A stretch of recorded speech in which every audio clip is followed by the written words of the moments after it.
Diolch yn ybyddio. Diolch yn y ti unwaith eto Dduw am gyfle arall i ddod ger dy fron. Ni'n cyflwyno'n hoedfa i ti ac yn gofyn y bydd pob yr un ohonom yn ymwybodol o'th bresenoldeb yma neu'n plith. Nertha ni i daddoli di mewn ysbryd a gwirionedd. I ni'n gofyn hyn oll trwy enw ac heiddiant ein harglwydd Iesu Grist. Amen. Rwy'ch ni ddechrau trwy ganu'r emyn rhif 150. Fy Iesu yw fy niw, fy mrawd am prynwr yw, ffyddlonaf gwir, arwain fenaid wnaeth o'r gwledydd tywyll caeth, i wlad o fel a llaeth, paradwys bir. 150 yn ei sefyll i'w chanu.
Croeso'n gwasanaeth ar ôl yr oedfa fe fi'n aluniaeth ysgam drws nesaf yn y neuadd. Bydd ein cwrdd gweddi misol yn cael ei gynnal ar y drydedd nos Iau o'r mis, sef mis Mawrth y 15fed, Mawrth 15. Bydd ein hoedfa nesaf pnawn Sul am hanner awr wedi 3. Wrth i ni gymryd y casgliad gen i ganu tra'r ein heistedd emyn rhif 252, 252.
Dawen darlleniad o Iago yr ail benod, sy'n dod syth ar ôl Hebreaid. Iago yr ail benod, ac yn dechrau yn yr adnod gyntaf.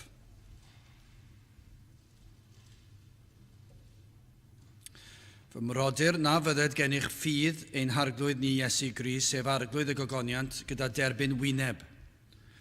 O ble gyda os daw i mewn i'ch cynulleidfa chwi wr a modrwy aer mewn dillad gwychion a dyfod hefyd un tlawd mewn dillad gwael, ac edrych ohonwch ar yr hwn sydd yn gwisgo'r dillad gwychion a dywedyd wrtho, eistedd di yma mewn lle da a dywedyd wrth y tlawd, saf di yna, neu eistedd yma i slaw fy stôl droed i.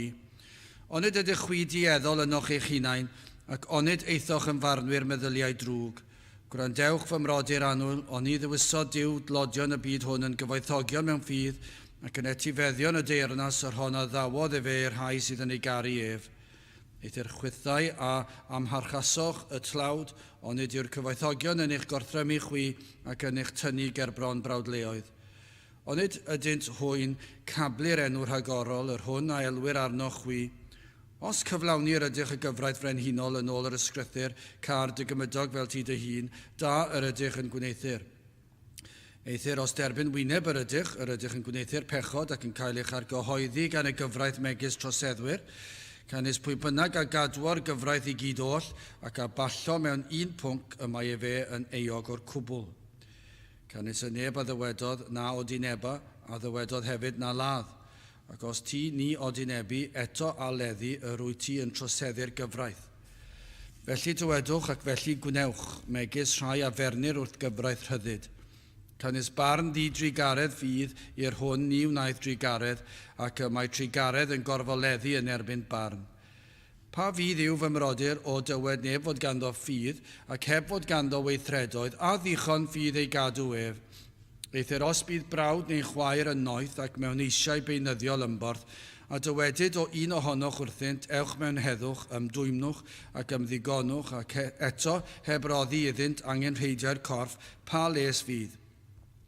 Felly fydd hefyd, ond i bydd ganddi weithredoedd marw ydyw a hi yn unig. Eithyr rhyw un a ddywed ydy ffydd sydd gennyt, minnau gweithredoedd sydd gennyf, dangos i mi dy ffydd di heb dy weithredoedd, a minnau wrth fy ngweithredoedd i addangosaf i ti fy ffydd unau. Credu yr wyt ti mae un Duw sydd, da yr wyt ti yn gwneithir, y mae'r cythreiliaid hefyd yn credu ac yn crynu. Eithyr a fyny di wybod o ddinofer, am ffydd heb weithredoedd mae marw yw. Abram ein tad ni, onid o weithredoedd y cyfiawnhawyd ef pan offrymodd e fe Isaac ei fab ar yr allor. Ti a weli fod ffydd yn cydweithio a'i weithredoedd ef, a thrwy weithredoedd fod ffydd wedi ei pherffeithio. A chyflawnwyd yr ysgrythyr yr hon sydd yn dywedyd, credodd Abram i Dduw, a chyfrifwyd iddo'n gyfiawnder, a chyfaill Duw a galwyd ef. Chwi a welwch gan hynny mae o weithredoedd y cyfiawnher dyn, ac nid o ffydd yn unig. Yr un funud hefyd Rahab y Bytain, ond nid o weithredoedd y cyfiawnhawyd hi, pan dderbyniodd hi'r cenhadau a'i danfon ymaith ffordd arall. Cynnes megis y mae'r corff heb yr ysbryd yn farw, felly hefyd ffydd heb weithredoedd marw yw. Bydde bendith Duw ar iair sanctaidd ef. Gyda'ch ni nawr droi at ein harglwydd mewn gweddi. Ni yn diolch i ti unwaith eto o Dduw am gyfle arall i ddod ger dy fron ac yn dod trwy enw a thrwy heiddiannau dy fab yn gwaredwr yr arglwydd Iesu Grist. Ac ni yn cyflwyno ein hamser yma ger dy fron yn gofyn i ti o Dduw y bydde di yn trigarhau wrthym, yn dod lawr un plith o Dduw. I ni yn ddiolchgar am bob ymweliad ohono ti, am bob tro i ni'n ymwybodol dy fod yma yn un plith, ble mae yna ddau neu dri wedi ymgynnull yr wyt ti wedi addo, bod yna yn ei plith o Dduw, ac felly i ni yn hyderus yn gwybod am dy bresenoldeb yma eisoes. Ond o Dduw, i ni yn gofyn am ryw ymweliad dyfnach, i ni'n gofyn am ryw ymweliad fydd yn ein hysgwyd ni, ac yn ysgwyd yr ardal, yn ysgwyd ein gwlad hyd yn oed. Ni'n gofyn i ti o Dduw i ddod i drigarhau wrthym, ac i weithio rhyfeddodau yn ein plith fel y bu yn y blynyddoedd yn y gorffennol o Dduw i ti ymweld â'n gwlad ni. I ti ddod ac i dywallt ysbryd ar hyd a lled ein gwlad, ac o Dduw i ni glywed ac wedi darllen am gyfnodau yn hanes yr eglwys I ti ddod ac I gynhesu dy bobl ac I beri bod eu heneidiau ar dan, ac yna o Dduw wrth i'r gair cael ei ffregethu, i'r gair cael ei ffregethu yn nerth yr ysbryd glân gyda phŵer o ddifri, ac i'r gair hwnnw dwy'n ffrwyth.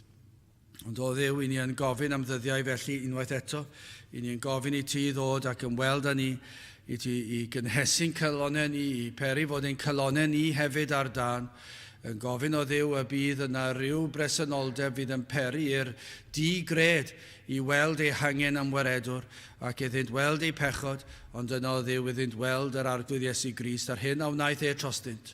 Ac o Dduw iddynt derbyn y ffydd a chibol hwnnw fydd yn trawsnewid ei bywydau ac yn trawsnewid tragwyddoldeb. O Dduw y bydd diwedd y daith bellach yn cael treulio tragwyddoldeb yn dy gwmni di. O Dduw I ni yn gofyn felly I ni cael blas o'r nef yma yn ein plith heddi.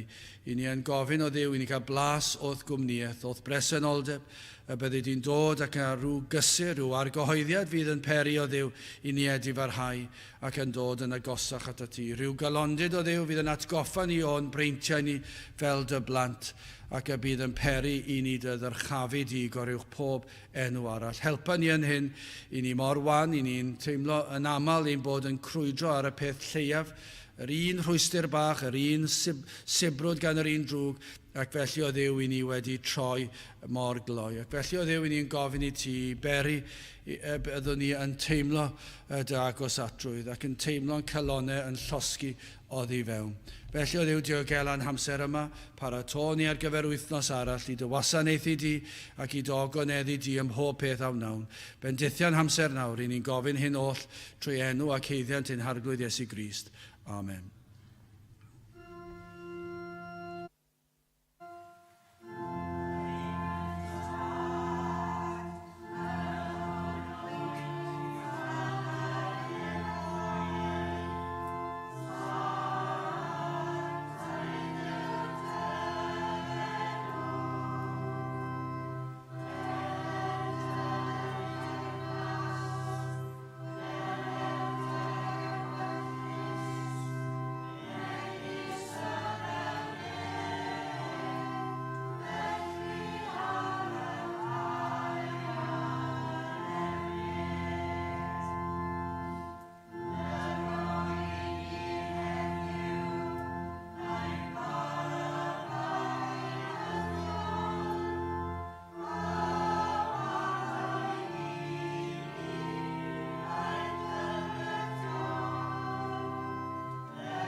Dewch ni gan I emyn rhif 304, deuwch bechaduriaid tlodion, clwyfus, cleifion o bob rhyw, Cris sy'n barod i'ch gwaredu, llawn tosturi yw mab Duw. 3-4 gen I sefyll i'w chanu. Amen.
Byddai yn testyn o Iago yr ail benod ac adnod 20.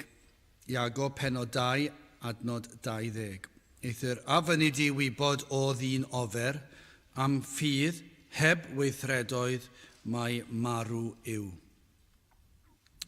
Trwy gydol hanes dynoliaeth yr un yw'r problemau. Mae dyn wedi gwrthod gair Duw.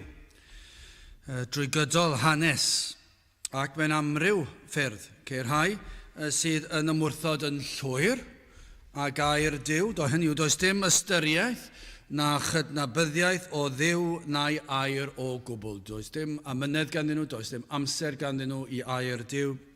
Hyn sydd wedi bod yn wir ac yn sicr yn yr oes yma i ni'n byw ynddi, i ni'n dod ar draws pobl fel hyn yn ddyddiol. Rhain yw'r mwyafrif efallai ni'n dod ar eu traws nhw.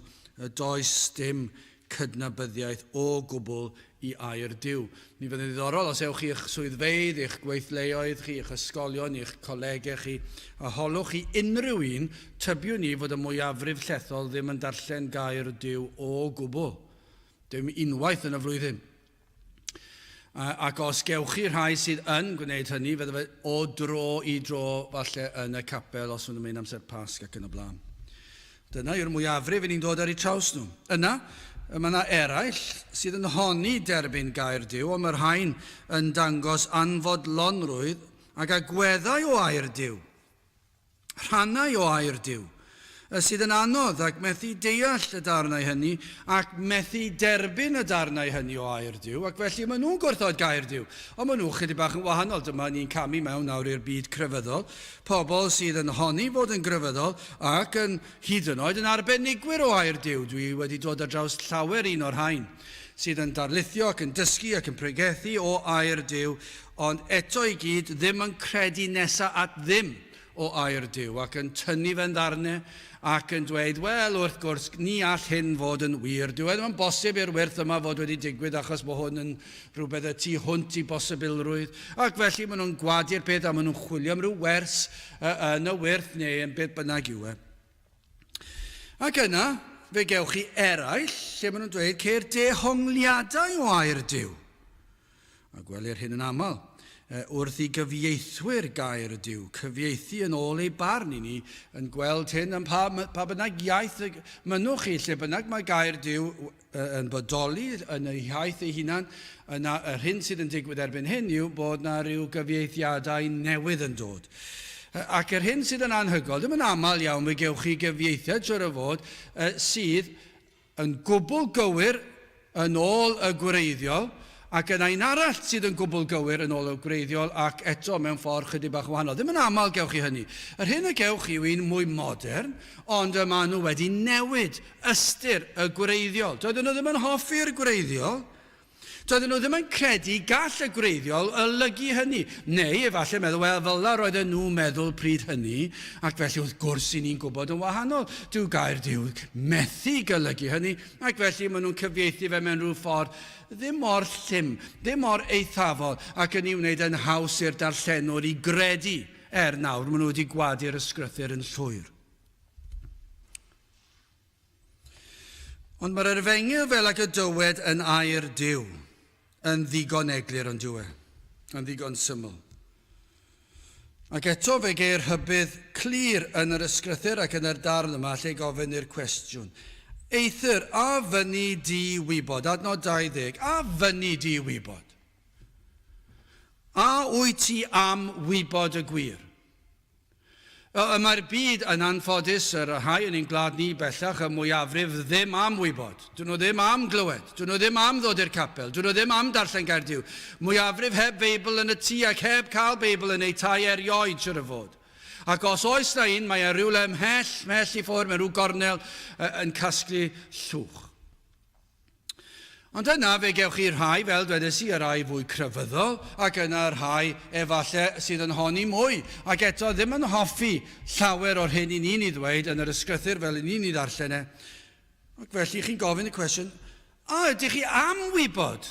Dyna'r peth pwysig, dyna'r man cychwyn, dyna ble byddwch chi'n dweud, wel, os ych chi am gychwyn unrhyw le, o leia cychwynwch fyna, y cwestiwn yw hyn, ydych chi am wybod y gwir? Nid ydych chi am wybod beth yw'ch dehongliad chi, neu dehongliad pobl sydd ddim yn hoffi'r Beibl ac sydd eisiau gwneud yn haws. Dim dyna beth. I ni eisiau gwybod y gwir. Beth yw'r gwir? Pan ych chi'n meddwl am y capeli Cristnogol yma, hyd a lled o wlad sy'n pregethu heddi yn y cynulleidfa bach sydd ohoni bellach. Beth licen ni wybod yw, yn gyntaf y cynulleidfa, a ydyn nhw wir am wybod y gwir? Nag ydyn. Achos y broblem sydd gyda ni yw, petai nhw am wybod y gwir, pan maen nhw'n dod ar draws pobl fel ni sydd yn honni bod ni'n cyhoeddi'r gwir, does ganddyn nhw ddim amser. Dyn nhw ddim eisiau adnabod ni o gwbl. Dyn nhw ddim eisiau cydnabod ni o gwbl. Maen nhw'n ei cysau ni. Maen nhw'n dweud, i chi'n pregethu rhywbeth llym, rhywbeth erchill, brawychus. A felly, dyn nhw ddim eisiau clywed hynny. Be maen nhw'n dweud yw, dwi am clywed y gwir cyn bellaf bod y gwir yn fy siwto fi. Ond mae Iago'n dweud fan hyn, eithir a fyny di wybod o ddyn ofer am ffydd heb weithredoedd mae marw yw.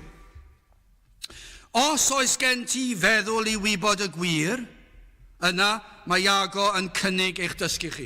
Chi sydd yma heddi sydd heb gredu eto, heb neu proffes, heb bwyso ar Iesu Grist, gael ofyn cwestiwn i chi, a ydych chi am wybod y gwir? Beta ni, a ni yn gwybod, mae'r gwir fan hyn. A bydd rhai pobl yn dweud yna i chi falchder. Wel na, ond ni yn dweud mae'r gwir yn cael ei ffregethu heddiw. Ac mae'n sawl lle, dyw e ddim. A chymod sut ni'n gwybod? Achos dyw e ddim yn ôl gair Duw. Maen nhw wedi newid e. Maen nhw wedi newid y cyfieithiad, maen nhw wedi newid y dehongliad. Mae'r gair Duw yn ddigon clir. Mae e fan hyn. Nid beth dwi'n ei ddweud, yw beth mae Iago'n ei ddweud. Be mae Paul yn ei ddweud, be mae Iesu Grist yn ei ddweud. Dyna beth ni'n dweud yw'r gwir. Mae gair Duw wedi cael ei brofi i fod yn wir, yn ddiamheuol gwir. Does dim amheuaeth fod gair Duw yn wir. Gall neb i brofi fe'n anghywir, a gallwch chi ddweud, i ni'n gallu profi fe'n gywir. Ac felly, a fyny di wybod? Na'r cwestiwn. A'r cam cyntaf i hynny, i brofi hynny, os newch chi wrando. Dyna'r man cyntaf yw o leia byddwch chi'n eistedd lan a dechrau deffro a gwrando. Gwrando am unwaith ar air Duw. A fyny di wybod. Neu, gallai Iago fod wedi pwysleisio fel hyn. Gwybu hyn, dysga hyn o ddyn ofer. Falle dyna ffordd arall o ddisgrifio fe. Falle bod ni'n mynd i datgan ni rai fan hyn. O dysgwch hyn o ddyn ofer. Dyma yw y gwir. Wel, yn gyntaf, hoffwn ni edrych ar ddibyniaeth. Gwahanol fathau o ddibyniaeth sydd i'w gael. Mae yna ddibyniaeth ar weithredoedd, ond oes? Mae yna ddibyniaeth ar ffydd ac mae yna ddibyniaeth ar Grist. So yn gyntaf, hoffwn ni edrych ar ddibyniaeth ar weithredoedd. Mae yna lawer sydd heb ddeall yr Efengyl ac yn honni bod na gwrthweid yn yr ysgrythyr. Mae'n anhygol yn diwe. I chi'n dod ar ei traws nhw dro ac yn dweud, mae'r Efengyl yn gwrthweid i gilydd. Wel, nag ydyn. Dydyn nhw ddim yn gwrthweid i gilydd. Mae'r Hen Testament yn gwrthweid rhywbeth yn y Testament Newydd. Wel, dwi ddim wedi dod i'r drawsau ac dyw e ddim yn bodoli. Does dim gwrthweid yn yr Hen Testament a'r Testament Newydd. Maen nhw'n cyd-fynd, allan nhw ddim bodoli heb ei gilydd. Ond wedyn ni, fi'n siŵr bod rhai nhw yn llawenhau pan yn dod at epistol Iago, achos wedyn maen nhw'n gallu dweud, wel, dyma ni. Mae Iago yn anghytuno'n llwyr ar apostol Paul. Mae'n amlwg, grandewch, ni wedi darllen ni wedi darllen ambell i adnod fan hyn, ac meddwl, beth yn y byd mae Iago'n i ddweud? Dim dyna be ni'n credu. Byddai'r rhai'n dweud, ac felly bydd yna rai yn llawenhau, ac meddwl, mae Iago ac mae Paul yn anghytuno. Ac felly, os ydyn nhw'n anghytuno, sut allwch chi ddibynnu ar air Duw? Ac felly, mae hwnna'n cyfiawnhau nhw, wneud i fyny eu damcaniaethau hunan. Ond maen nhw'n anghywir. I ni'n gwybod o'r cychwyn gall hyn ddim fod. Gall Iago ddim fod yn anghytuno gyda Paul. Dwi'n yn bosib, achos gair Duw yw e. Dwi'n yn bosib o fewn gair Duw o'r Beibl, o Genesis i datgyddiad, dwi'n yn bosib i un o'r awduron a ysbrydolwyd gan yr ysbryd glân i anghytuno gydag unrhyw awdur arall. Matthew ddim yn gallu dweud dim byd sydd yn erbyn Ioan, Mark, Luke, Pedr. Dwi'n bosib. Dwi'n bosib i'r un ohonyn nhw wrth ddweud I gilydd. Trwy ddamwain fach hyd yn oed. Dwi'n ddim yn bosib un wedi rhoi un frawddeg bach a nawr mae e'n gwrthweud be mae y lleill yn dweud. Dwi'n ddim yn bosib I ni'n gwybod hyn gan mai gair Duw yw e. A dwi'n ddim yn bosib I air Duw fod mewn unrhyw ffordd yn anghywir. Mae Paul, dyma'r broblem I ni'n ei weld. Mae Paul yn datgan Rhufeiniaid 3 adnod 28. Yr ydym ni gan hynny yn cyfrif mae trwy ffydd y cyfiawnhau'r dyn heb weithredoedd y ddeddf. Mae'n dweud does dim gweithredoedd ac mae'n dweud trwy ffydd. Dyna be mae Paul ac ni'n gwybod. Mae Paul yn dweud hynny drwy'r amser. Ond mae Iago'n dweud, eith yr afynu Di wybod o ddyn ofer am ffydd heb weithredoedd mae marw yw. Gweithredoedd yn bwysig ac darllenwch trwy'r benod to ac fe welwch chi, mae'n dyrchafu gweithredoedd. Ond mae Paul newydd dweud heb weithredoedd y ddeddf. Felly mae yna broblem. Dywed yn eglur, nad oes lle I weithredoedd. Ac eto Iago'n yn cytuno byddwn ni'n gallu dweud hyn yn sicr gyda Paul. Mae Iago'n cytuno gyda Paul. Efallai allech chi ddweud, ymddengys fel ei fod yn dweud yr gwrthwyneb a'r ddarlleniad arwynebog. Ar yr olwg gyntaf. A dyna'r broblem. Yn enwedig oes gyda chi rhyw gymhelliad I chwilio am wall, fe newch chi drio cyfiawnhau bod eich safbwynt chi yno yn rhywle. Ond darlleniad gwbl wag ac arwynebog yw honno. Mae Paul a Iago yn delio, dyma'r broblem, mae Paul a Iago yn delio gyda problemau gwahanol. Yr oedd Paul yn delio â phobl oedd yn dibynnu ar ei gweithredoedd I blesio Duw. Dyna beth oedd y broblem oedd Paul yn ei wynebu. Yn ei gynulleidfa yr oedd pobl oedd yn trio plesio Duw trwy weithredoedd, cadw'r ddeddf. Ond roedd Iago yn delio phobl oedd yn dyrchafu ffydd ac yn gwrthod lle I weithredoedd yn llwyr. Ac felly nhw'n dweud, ffydd sydd yn bwysig, sdim ots ydw i'n byw. Dyw gweithredoedd ddim yn bwysig. Mae Paul di dweud, nid o weithredoedd. Ac felly mae problem dyn ni. Ond hyn sydd yn sicr, ac sydd y tu hwnt I amheuaeth, mae Paul a Iago yn gwbl gytun. Dim ond pwyslais gwahanol sydd yna. Mae'r ddau yn sôn am yr union yr un ffydd. Ond, mae'r gweithredoedd maent yn sôn amdano yn wahanol. Dyna beth sy'n bwysig. Yr un ffydd maen nhw'n sôn amdano, ond nid yr un gweithredoedd. Ond mae'r ddau yn cytuno gyda'r un ffydd a mae'r ddau yn cytuno gyda ei dehongliad o weithredoedd. Mae un math o weithredoedd sydd yn gwbl ddiwerth ac mae math arall sydd yn holl bwysig. Felly dyma'r broblem. Pan yn sôn am weithredoedd, mae yna un sydd yn mynd I anfon chi I uffern dragwyddol ac mae math arall sydd yn mynd I brofi eich bod yn gadwedig. Mae'n reit bwysig yn dywe. Mae'n reit bwysig. Yr oedd Paul yn delio gyda un math o bobl oedd wedi mynd ar drywydd gwbl anghywir, rhyw lwybr anghywir. Iago yn delio da phobl eraill oedd wedi camddehongli rhan o'r ysgrythyr ac oedd e'n delio dyn nhw. Ond yr un yw'r neges, Hebreaid 9:14.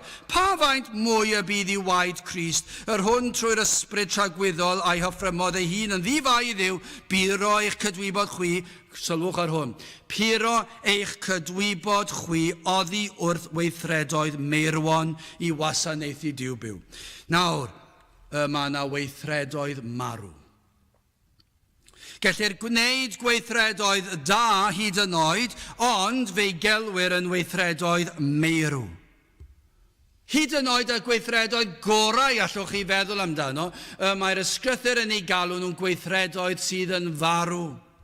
Does dim elw iddynt, nid yw o unrhyw werth tragwyddol. Felly dyma pam I ni'n dweud yn aml, hyd yn oed pethau chi yn rhoi eich holl eiddo i'r tlawd, dyw hwnna ddim hyd yn oed yn mynd I fod o unrhyw werth I chi. Dyw e ddim o elw tragwyddol I chi. Dydy rhoid yr holl bethau hynny i'r tlawd. Dydy hyd yn oed bywyd dros rhywun ddim yn mynd I fod o unrhyw elw tragwyddol I chi. Hyd yn oed os mae'r gorau we. Gan mae'r cymhelliad y tu ôl iddo sydd yn ei wneud yn bechadurus. Felly dyma'r broblem. Mae yna fath o weithredoedd. Mae rhaid i chi ofyn pam ydych chi yn ei gwneud nhw. Pam ydych chi'n bod yn garedig i rywun? Pam i chi'n helpu rywun? Pam i chi yn rhoi i rhywun? A dyna'r cwestiwn sy'n rhaid chi ateb.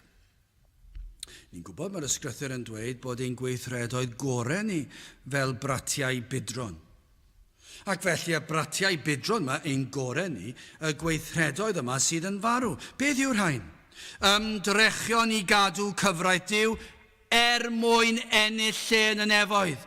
Os ydych chi yn gwneud yn mynd i'r capel hyd yn oed, os ydych chi'n dysgu'r ysgrythur o'r Genesis i ddatguddiad ar eich cof ac yn gallu adrodd pob un gair yn berffaith, os ydych chi'n gwybod pob un emyn yn y llyfr ymynau, os ydych chi'n gweithio i bob un elusen sydd yn ein gwlad ni, os ydych chi'n cadw'r sabath, os ydych chi'n gwneud y cyfan, ond yn ei wneud mwyn plesio Duw, mwyn i chi ennill lle yn y nefoedd, yna marw yw'r weithred.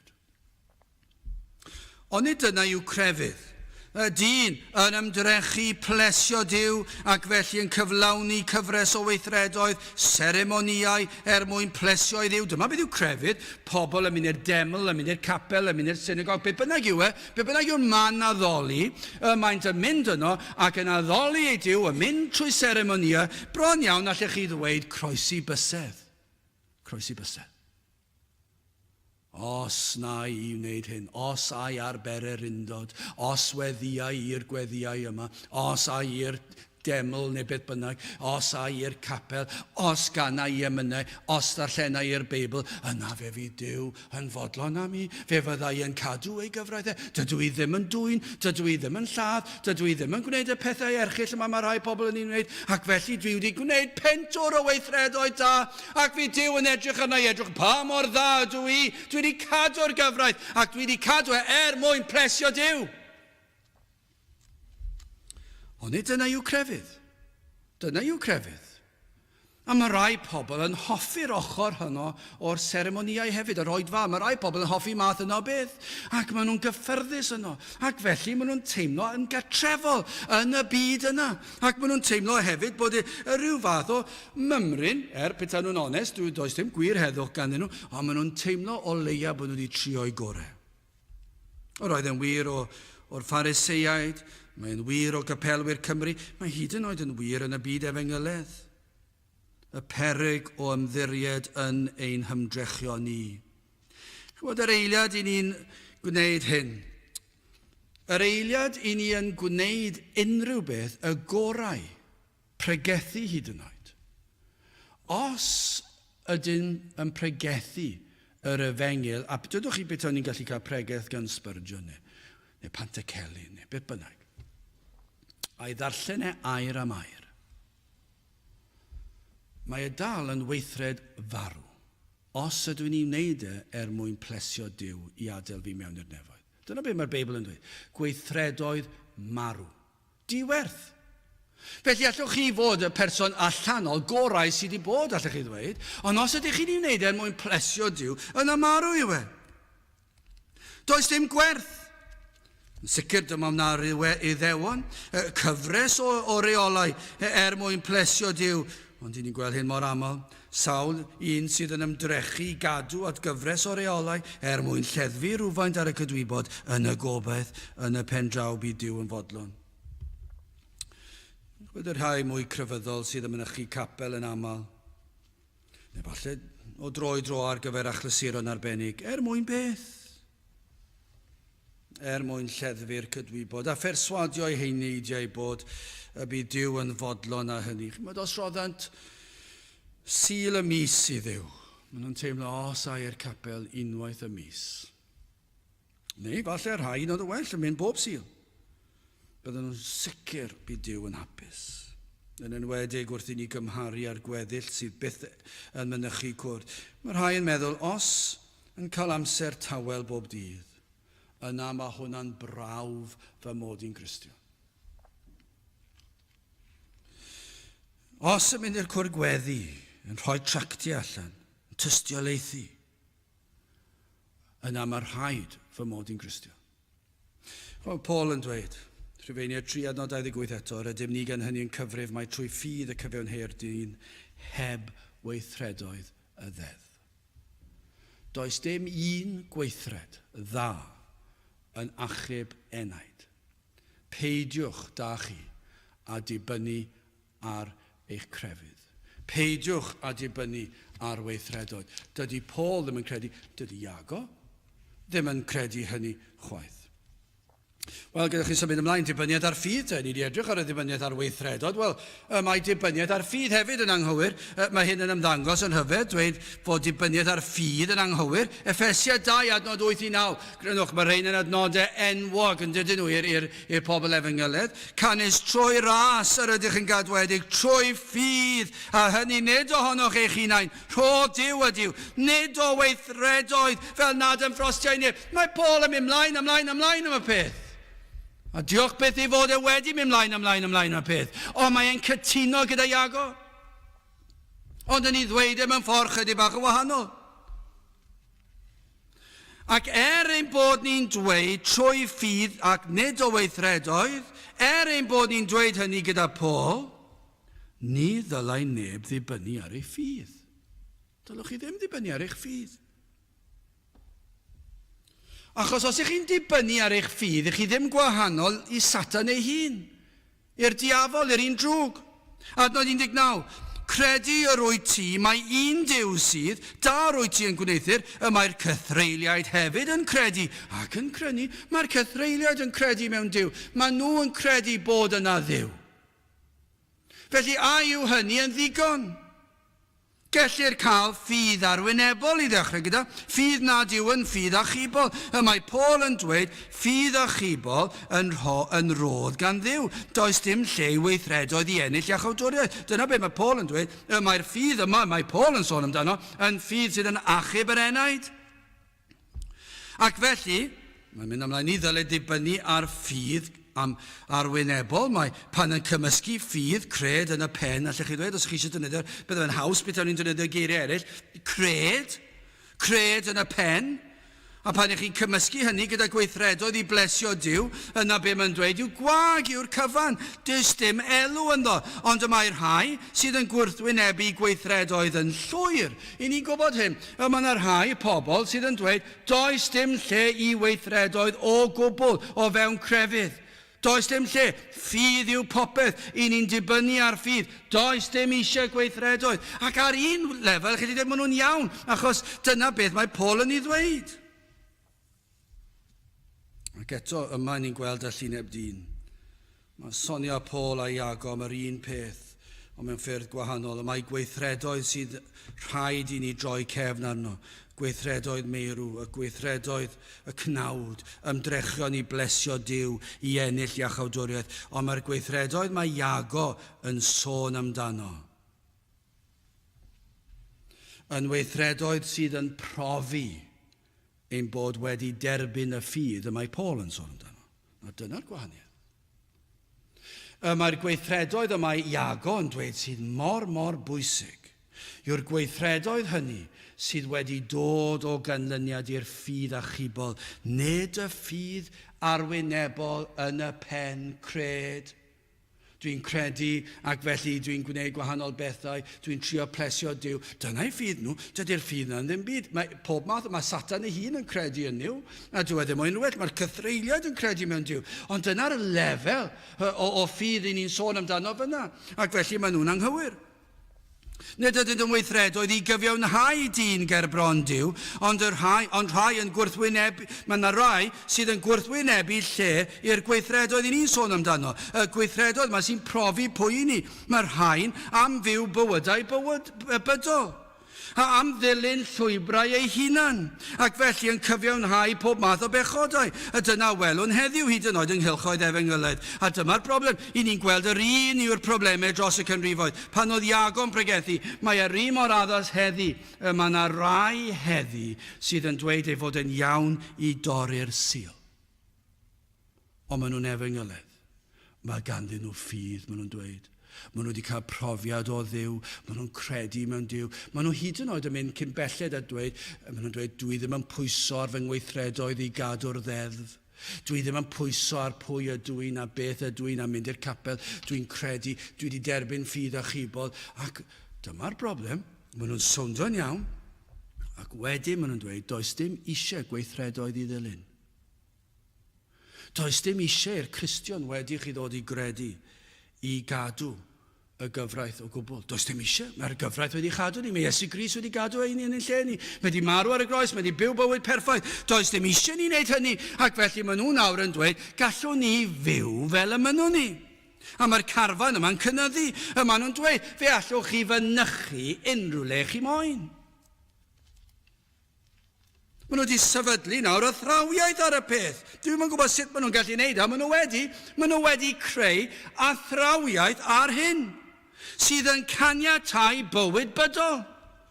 Maen nhw'n dweud, does dim ots ble chi'n mynd ar nos Wener neu nos Sadwrn.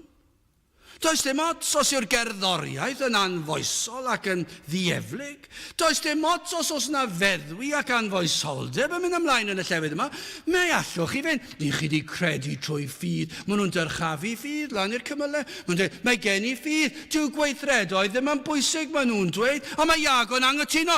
Mae gweithredoedd yn holl bwysig. Ond nid y gweithredoedd sy'n achub yr enaid, ond gweithredoedd sy'n dod o ffydd a chibod, sydd yn profi eich bod chi wedi credu.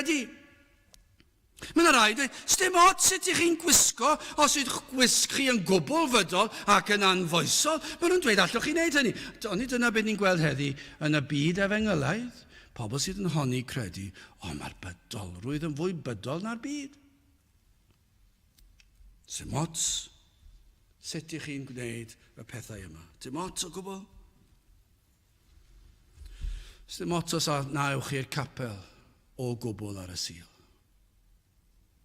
Gwyliau, dim ots os na newch chi gosod y sil o'r neilltu i addoli Duw. Dim ots. Dim dyna beth sy'n achub ni, maen nhw'n dweud. A ni'n gwybod hynny.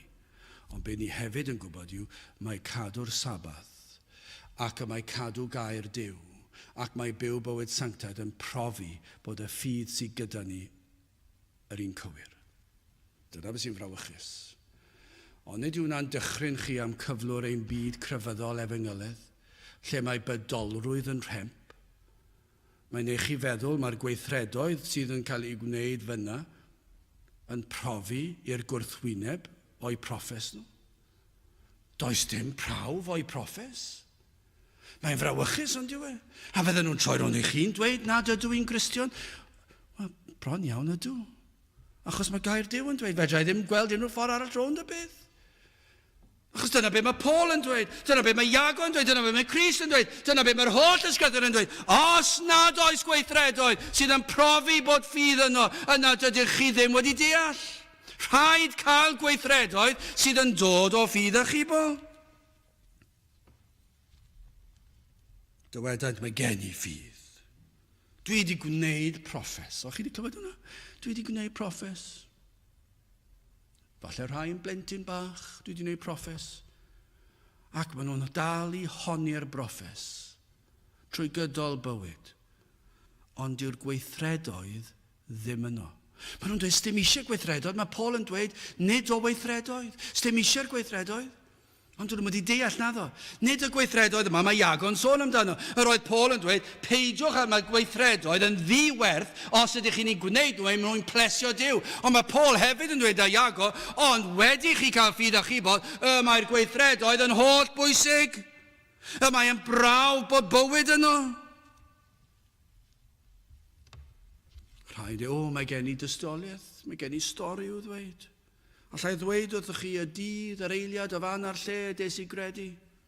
A mae hwnna'n bwysig, mae hwnna'n bwysig. Mae eisiau cyfnod o leia, sy'n rhaid fod yn ddydd ac yn amser, ond gynt yr oeddwn ni'n ddall, o nawr yr ydw i'n credu. Ond mae yna lawer sydd yn honni bod ganddyn nhw dystiolaeth i'w rhoi. Ond does dim gweithredoedd i brofi'r peth. A dim gweithredoedd y mae'r holl ysgrythur yn ei ddisgrifio. Yr hyn y disgwylir o blant Dduw. A 24. Pa fydd yw fy mrodyr, o dywed neb fod ganddo ffydd, ac heb fod ganddo weithredoedd, a ddichon y ffydd hwnnw, y ffydd i gadw ef, os nad oes gweithredoedd, a yw'r gweithredoedd yna o unrhyw werth? A yw'r ffydd yna mynd i achub e? Felly mae yna marc cwestiwn yn cael ei roed ar y broffes, ond dios na. Mae yna marc cwestiwn ar y stori chi'n honni eich bod chi wedi profi. Gallwch honni unrhyw beth, ond os nad oes gweithredoedd a ddaw o'r hedyn o fywyd, sut ydyn ni'n dod i gredu? Mae Duw trwy'r Ysbryd Glân yn dod, ac mae'r Ysbryd Glân yn plannu hedyn o fywyd a sancteiddrwydd yn yr enaid. Ac mae'r hedyn honno'n tyfu, mae'r bywyd yna, mae'r bywyd o ddifri genir chi drachef. Mae'r bywyd wedi cael ei roed yn eich enaid chi, ac nawr mae'r planhigyn yma'n tyfu. Dyna beth yw sancteiddrwydd. Mae bywyd wedi roed yna. Mae'r hedyn honno'n tyfu ac i ni'n dod i weld e. Mae'n dod yn amlwg. Pan fel chi'n gweld y darlun yn o'r ddeiar, mae'r hedyn yn y ddeiar, chi'n gweld dim byd. Ond yna mae'n dechrau dod lan, mae'r planhigyn dod o'r ddeiar, ac yna chi'n gweld y blodau a'r ffrwythau neu beth bynnag, ac yn droi yn glawdd neu'n goeden fawr. Wel, dyma yw bywyd Cristnogol. Mae Duw yn dod ac yn plannu bywyd i'r enaid, ac mae'r bywyd honno yn sanctaidd, yn bir ac yn lan ac yn ysbrydol. Fe sy'n rhoi bywyd ysbrydol yn yr enaid o ddifri. Os nad oes sancteiddrwydd a ffyrdeb. Grandewch adnod 15. Eithir os bydd brawd neu'n chwaer yn noeth ac mewn eisiau benyddiol ymborth, a dywedid o un ohonoch wrthynt, ewch mewn heddwch, ymdwymnwch ac ymddigonwch, eto heb roddi iddynt angen rheidiau'r corff, pa les fydd? Felly ffydd hefyd, oni bydd ganddi weithredoedd, marw ydyw a hi yn unig. Felly, os ych chi'n honni bod ganddoch chi ffydd, mae'n rhaid chwilio am y fath arbennig o weithredoedd. Nid gweithred i blesio Duw, ond gweithredoedd sydd yn dangos bod bywyd yno, a'r bywyd o ddifri. Mae yna rhywbeth i ni'n chwilio amdano. Mae'n ddarlun syml. Ond nid gallwn ni honni unrhyw beth, ond heb brawf y mae'n ddiwerth. Allen ni honni unrhyw beth i chi heddi. Os na fedrai brofi fe, beth yw ei bwrpas e? Allen ni honni bod fi wedi cael cap i Gymru a sgorio'r cais buddigol yn y munudau olaf. Byddwch chi ddim callach rhai, achos byddwch chi'n dilyn y gêm. Os byddwch chi'n chwilio am prawf, byddwch chi'n ffeindio dim, achos dwi ddim wedi cael cap i Gymru. A dwi'n mynd i dim o'r fath, ddim yn agos i'r peth. Felly allai honni unrhyw beth. Ond mewn bywyd bob dydd i ni'n disgwyl, os oes honiad, profwch e. Os dwi'n honni bod yn feddyg, allen ni honni bod yn feddyg, ond wedyn byddwch chi'n disgwyl fi brofi'r peth. Ble mae fy nghymwystera fi? Ydw i'n gallu helpu rhywun sy'n sal? Wel na, dydw, dwi ddim wedi gwneud y cwrs i fod yn feddyg. Dydw i ddim yn feddyg. Byddwn ni byth wedi gallu bod. Ac felly dydw i ddim. Cyn ni honni fod yn adeiladwr. Ac yna chi'n dweud, wel, adeilad a ti, wel, byddwn i'n gwybod i ddechrau. Byddwch chi'n mynnu prawf fy mod i'n dweud y gwir yn fy honiad. Meddyliwch am ddyn hyd yn oed sydd yn sal. Dychmygwch rhywun sy'n sal ac mae'n cael trafferth yn adlu. Ac mae'n methu cerdded pellter a mae'n cael poenau wrth gerdded pellter. Ac methu mynd fyny grisiau, mae'n ffeindio fe'n anodd i fynd fyny grisiau. Ac eto, mae'n dweud bod y meddyg wedi delio a'i galon 2 fis yn ôl. Bod wedi cael y driniaeth, ac mae'n honni bod y driniaeth wedi bod yn llwyddiannus a'i fod yn holliach. A mae lle mawr gyda ni amau, os nad oes gallu gan hwn i gerdded yn ddi-drafferth. Neu o leiaf meddwl bod triniaeth heb weithio efallai. Falle byddwch chi'n dweud, wel, sa'n credu bod y triniaeth wedi gweithio. Di dal yn ffeindio fe'n anodd. Be bynnag oedd y driniaeth, oedd e ddim yn dda iawn. Ond siŵr o fod, oedd y driniaeth ddim wedi gweithio. Enwedig heddi, achos mae'r triniaethau maen nhw'n gallu gwneud yn gallu trawsnewid ein bywydau ni. Nawr, chi'n teimlo'n ysgafnach troed, chi'n gallu cerdded yn bellach, chi'n teimlo'n fwyach, chi'n teimlo'n fwy'n egnio. A mae'r prawf fod y driniaeth ar y galon wedi digwydd yn y weithred, ond yw e, os ydw i'n gallu cerdded a mynd i fyny'r grisiau'n well ac oeddwn ni cyn y driniaeth, yna mae hwnna'n prawf. Dwi wedi bod yn yr ysbyty, dwi wedi cael driniaeth, mae'r prawf yno. Mae'r doctor wedi dweud, dwi wedi bod o dan ar y ford, lle mae'r llaw driniaeth wedi digwydd, mae'r meddyg wedi fe agor i fyny, wedi wneud y driniaeth, a dwi wedi dod o'na, wedi gwella'n llwyr, a nawr dwi'n teimlo lot yn well. Mae'r prawf yno. A dyma beth ni'n disgrifio fan hyn. Os ydw i'n gwneud proffes, os ydw i'n honni, mae nid dim ond cred yn y pen yw e, ac mae nid dim ond plesio rhywun fy mod i wedi dod i gredu. Os oes gwir gwaith achubol oddi fri, yna fe welir ei effaith yn ein bywydau ni. Yn ein gweithredoedd, yr rhai mae Iago'n sôn amdano. Y gweithredoedd yma sy'n mor bwysig, sy'n profi'r ffydd. Gweithredoedd o ddiwioldeb ac o sancteiddrwydd, ymwahanu o'r byd, ffrwythau'r ysbryd glân, darllenwch y disgrifiadau. Yma nhw'n weithredoedd hyfryd, yma nhw'n dod o ffydd achubol gwaith o ddifri. Adnod 18, eithir, rhyw un a ddywed tydi ffydd sydd gennyt, minnau gweithredoedd sydd gennyf, dangos i mi dy ffydd di heb dy weithredoedd, a minnau wrth fy ngweithredoedd i a ddangosa fi ti fy ffydd yna. Trwy fy mywyd fe na i ddangos i ti fy mod yn eiddo o ffydd achubol. A dyna'r prawf. Cofiwch nid y prawf yw'r gweithredoedd yr ydych yn ei wneud i blesio Duw, gwag yw'r heini. Ond y gweithredoedd sydd yn dod o ganlyniad i waith Duw yn y galon, a ddaw o'r hedyn o sancteiddrwydd. Dyna'r gweithredoedd sy'n bwysig. Dyw'r rheini, chi ddim yn ei gwneud nhw i blesio Duw nawr. I chi'n gwneud rhain o ddiolchgarwch i Dduw. Chi'n ei gwneud nhw achos nawr mae'n naturiol i chi wneud nhw. Mae yna hedyn wedi cael ei blannu yno chi. Nawr i chi yn dyheu am blesio Duw. Nid achos chi'n ofni Duw, nid achos chi eisiau plesio fe mwyn i chi cael eich caniatad i fynd yn efoed. Na, i chi'n ei wneud e o natur nawr. Nawr mae yna gogwydd tuag at y da, tuag at y sanctaidd. Nawr i chi am Dduw mwyn dod â chlod iddo fe. Mae Matthew Henry yn dweud hyn. Rhaid i'r gweithredoedd yma sydd yn profi mae o gwir ffydd y Duw. Rhaid ei bod wedi ei gorchymyn gan Dduw ei hun, ac nid ein dychymyg a'n gwneithuriad ni ein hunain. Rhaid i'r gweithredoedd fod yn weithredoedd y mae Duw yn ei orchymyn, nid ein dychymyg ni. Dyna'r broblem. Mae yna rai pobl yn dweud, wel, mae yna weithredoedd gen i, ond i chi wedi gwneud nhw fyny.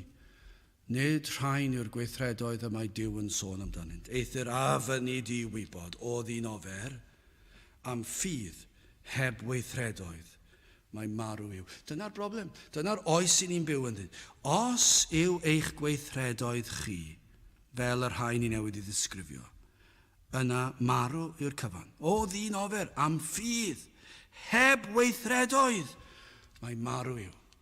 O dyna'r tragedy. Wel, yn fer iawn i orffen, dibyniaeth ar grys. Wel, ni wedi gweld y dibyniaeth ar weithredoedd, sut y mae hynny'n anghywir, ac yma yna gapeli di-ri yng Nghymru yn dibynnu'n llwyr ar ei crefydd. Gweithredoedd. Dibyniaeth ar ffydd. O, mae yna lawer, a falle, hynod yn y byd efengyledd, pobl sydd yn dibynnu ar y honiad o brofiad. Yr ymateb i gyfarfod emosiynol efallai. Plesio rhywun, gwneud proffes, cyfleus. Ac maen nhw'n meddwl bod a maen nhw yn o ddifri, maen nhw'n meddwl bod nhw wedi dod. Chi'n gwybod beth, doedd e ddim yn waith o ddifri, a doedd y ffydd sydd ganddyn nhw ddim yn ffydd achubol. A'r ffordd i ni'n gwybod yw, doedd gweithredoedd ddim yn profi'r peth. Ond y dibyniaeth gorau yw dibyniaeth ar Grist. O, gall fod yn anodd dirnad yn allanol proffes rhai. O, mae hwnna'n sicr. Mae'n anodd. Posib dysgu hyn dylsem ei ddweud, ond oes na. A dim gwaith yn y galon. Ond yr hyn yr edrychir amdano yw bywyd. Dyna ble ni'n dod nôl yn aml iawn. Os am ddirnad a yw ein ffydd go iawn, yn ffydd a chibol. A yw ein gweithredoedd ni nawr, nid yn weithredoedd i blesio Duw, ond yn weithredoedd i ddiolch i Dduw, sydd yn dod o'r gwaith y mae wedi wneud yn ein calonau. Yna fe ellir ei dirnad nhw trwy weld bywyd. Achos mae'n hedyn o fywyd. Dyna be ni'n neud y cymor cyntaf, ynddo? Y peth cyntaf chi'n neud yn cael eich dysgu gyda cymorth cyntaf yw chwilio am arwyddion o fywyd. Dyna'r peth cyntaf. Chi ddim yn gallu neud lot os ydy'r person wedi marw'n barod. Fyddwch chi aros i rywun ddod i ddelio gyda'r broblem, ond chi ddim yn gallu helpu nhw, maen nhw wedi marw. Os nad oes bywyd yna, wel o leia, yn gyntaf, os nad oes arwyddion o fywyd, chi'n gwybod un peth sy'n rhaid chi neud, mae rhaid chi roi anadl mewn iddyn nhw peth cyntaf, a fyddwch chi'n neud hynny tan i'r ambulance ddod, ac yna fyddwch chi'n aros i'r pobl proffesiynol ddod, chi'n trial wneud yn siŵr bod mymryn bach o fywyd, os oes yna, bod chi'n rhoi gwynt iddyn nhw, air iddyn nhw, ac yn pwmpio'r gwaed rhwng y corff. Chi'n chwilio am fywyd. A dyna beth yw gwaith y pregethwr, dyna beth yw gwaith yr eglwys, dyna gwaith y capel. Yw i chwilio am fywyd trwy waith yr ysbryd glân. A oes bywyd yno chi, bywyd o ddifri, bywyd ysbrydol. Rhaid eich gen i chi drychem, rhaid bod yr enaid wedi fywhau. Yr ysbryd glân yn gweithio yn yr enaid sydd wedi plannu'r hedyn yna sancteiddrwydd. Gweld bywyd yn ymddangos mewn yr enaid ac yn dechrau, maen nhw'n dechrau ymateb yn yr ysbrydol, yn dechrau ymateb i'r efengil. Dyma pan mae'r ysbryd glân yn dechrau gwaith, a mae wedi plannu'r hedyn, a chi'n gweld yr hedyn dechrau tyfu. Sut ni'n gweld yn y capel? Mae pobl yn dechrau gwrando. Y di-gred yn dechrau gwrando.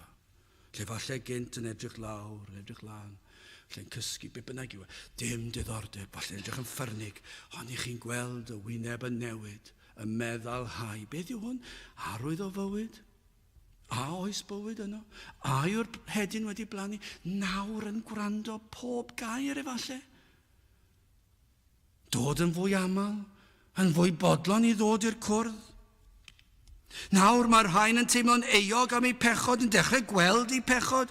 Maen nhw'n dod i ddeall mae pechaduriad ydym o enedigedd. Dyn nhw ddim yn dadle gyda hynny dim mwy. Maen nhw'n gwybod pwy ddysgodd hwnna iddyn nhw. Yr ysbryd glân, sut mae wedi plannu hedyn yn yr enaid. Mae'r enaid yma'n gwybod ei fod yn bechadur. Sdim eisiau berswadio'r rhain eich bod chi'n bechaduriad o enedigedd. Maen nhw'n gwybod ei bod nhw. Maen nhw'n ei deimlo fe oddi fewn.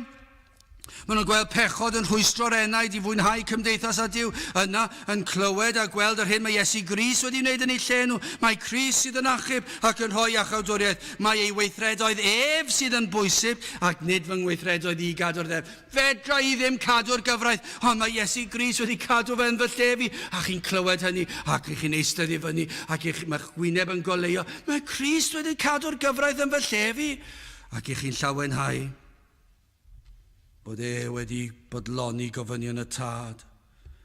Mae Crist sydd wedi cymryd ein cosb ni ar y groes. Gefalle ar y pwynt hynny, falle mewn oedfa mae'r un sydd wedi cael ei ddeffro, sydd wedi cael ei fywhau, mae'r hedyn wedi blannu yna ryw ddiwrnod mewn gwrando ar oedfa bregethu ac mae'r groes yn cael ei phregethu. Iesu Grist ar y groes. Ac mae'n cael ei ddisgrifio'r hoelion ar y groes. Mae'r goron ddraen ac mae'n dweud, buodd e farw yn eich lle chi, fe gosbodd y tad Iesu Grist yn eich lle chi, ac nawr chi'n eistedd i fyny ac yn gwrando, ac chi'n clywed am y gwaed a lifodd, a bod modd i chi trwy'r gwaed a lifodd cael eich golchi, bod y pechodau yn cael ei golchi'n wynach na'r eira. Ac chi'n ymateb i hyn. Dyma wna'r ysbryd glân. Mae'r ysbryd glân yn arwain llygaid yr enaid i edrych i fyny at Grist ar y groes a gweld Iesu Grist sydd wedi gwneud popeth yn ei lle. Mae ohono ef y daw iachawdwriaeth ac nad oes modd arall i cael achubiaeth. Be bynnag chi'n credu, be bynnag chi'n neud, Crist yw popeth. Ac yna mae'r ysbryd glân yn arwain yr enaid at droed y groes. Ac wrth i'r enaid dod a droed y groes, dywed rhai i ni gredu ynddo. Rhaid credu. Ac chi'n credu, sut gredwch chi? O'ch chi'n mynd gallu wneud e? Mae'n rhoi ffydd i chi. Mae'n rhoi ffydd i chi. Nawr chi'n gallu credu fod Iesu Grist i maddau'r cyfan.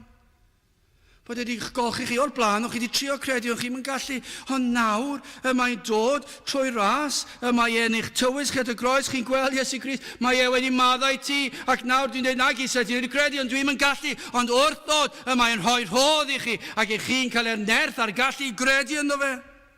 Fod yr hyn a wnaeth ef yn ddigon i'ch achub chi, i faddau'r cyfan.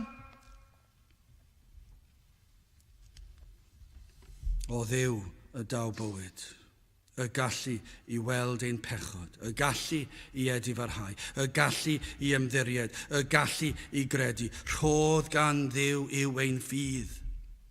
Ond dyma yr unig ffordd allwn gredu yw trwy'r rhodd y mae e wedi rhoi i ni. Dyma'r unig ffordd gallwn fod yn gyfranogion o holl fendithion y saint trwy ffydd.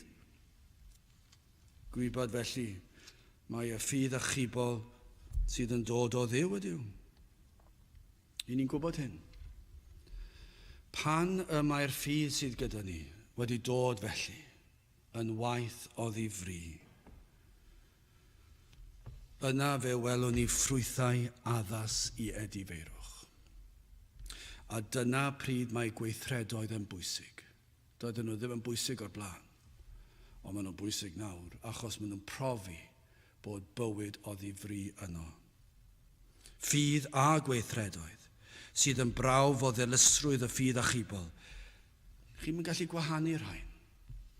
Felly yn yr oes fodern yma, lle mae yna capeli Efengyloedd yn dweud bod yn iawn i dorri'r saboth, bod yn iawn i wneud be bynnag ymynwch chi yn ystod yr wythnos, i fynd ble bynnag ymynwch chi, wisgo be bynnag ymynwch chi, fwyta yfed be bynnag ymynwch chi, ac i wneud yr holl beth yma, i wneud yr holl beth anfoesol yma, be bynnag yw e. Yna ni'n gwybod mae ffals yw'r cyfan. Achos dyw e ddim yn profi, dyw e ddim yn dangos bod yr hyn, y ffydd, y proffes i ganddyn nhw, ei fod o Dduw. Achos pan mae e o Dduw, mae yna sancteiddrwydd, mae yna ymwahanu o'r byd. Ac i ni'n gwneud rheini clod i Dduw. Canis 26, adnod 26, canis megis, mae'r corff heb yr ysbryd yn farw, felly hefyd, ffydd heb weithredoedd marw yw. Proffes heb brawf marw yw. Mae'n frawychus. Mae'n adnod dylid bob eglwys Efengyloedd, o bob eglwys, ond eglwys Efengyloedd ystyried o ddifri. Fe ddylen ni gyd ystyried hyn. A yw'r gweithredoedd yr wyf fi yn ei wneud yn dod o'r bywyd sydd wedi cael ei blannu o ddifri? Neu a yw fy ngweithredoedd i dim ond mwyn plesio Duw? O, byddwn ni'n ofalus, gweddion, y bydd Duw yn ein sicrhau ni mae o ddifri yw. Eithir, gai ofyn fel dedwn ni ar y dechrau. A fyny di wybod? Oes diddordeb da chi? A fyny di wybod, o ddyn ofer, am ffydd heb weithredoedd, mae marw yw. Gadewch i ni weddio. O Dduw, i ni yn diolch i ti am yr Efengyl sanctaidd, ac am gofyn i ti o Dduw i roed y sicrwydd hynny bod yr hyn i ni'n honni, y broffes sydd gyda ni, bod y ffydd i ni'n honni sydd yn eiddo i ni, mae ffydd o ddifri ydyw, rhodd ohono ti, ac ein bod wedi cael ein galluogi i gredu yn yr hyn a wnaeth Crist drosto. Mae Crist sydd yn ein hachub ni. Ac hynny o Dduw i ni gallu cael y cysur trwy y ffydd yr wyt ti wedi roed i ni. Ac yna o Dduw gad i ni fyw bywydau o sancteiddrwydd, gad i ni fyw bywydau o clod i ti. Tyrd felly gweithio ni'n plith, i ni'n gofyn hyn oll trwy enw ac heiddiant ein harglwydd Iesu Grist. Amen. Gadewch ni orffen drwy ganu am munud 591.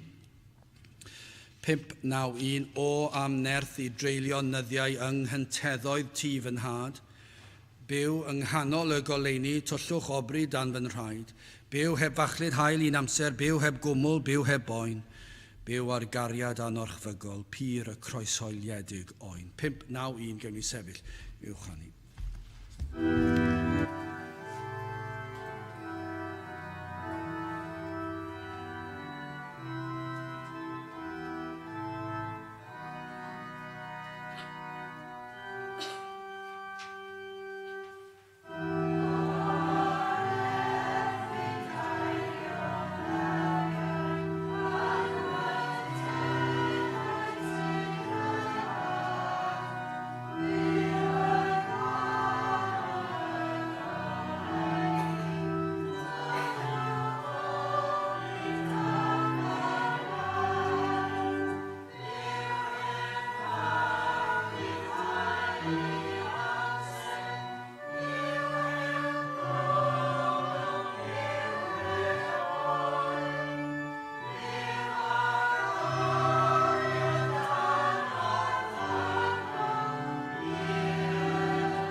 A nawr bydd ydi ras i'n harglwydd Iesu Grist a chariad Duw a chymdeithas yr ysbryd glân fod gyda chwi oll hyd byth.